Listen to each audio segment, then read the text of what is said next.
La charité ne fanfaronne pas.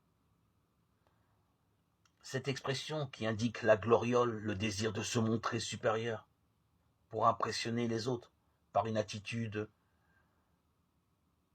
un peu agressive.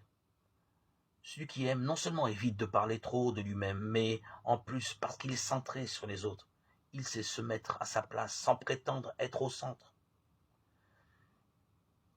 Le mot suivant a un sens très proche parce qu'il indique que l'amour n'est pas arrogant, pas devant les autres, et désigne quelque chose de plus subtil. Lorsqu'il annonce qu'il ne se gonfle pas, il ne s'agit pas seulement d'une obsession de montrer ses propres qualités, mais en plus, on perd le sens de la réalité. On se considère plus grand que ce que l'on est parce qu'on se croit plus spirituel ou plus sage.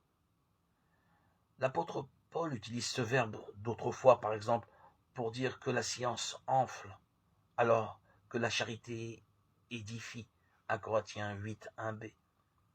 C'est-à-dire que certains se croient grands parce qu'ils sont plus instruits que les autres, et ils s'appliquent à être exigeants envers eux, et même à les contrôler, les dominer.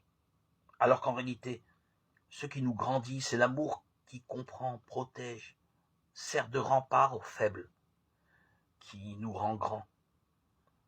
L'apôtre Paul l'utilise également dans un autre verset pour critiquer ceux qui sont gonflés d'orgueil, 1 Corinthiens 4, 18, mais qui en réalité font plus preuve de verbiage que du vrai pouvoir de l'esprit, 1 Corinthiens 4, 19.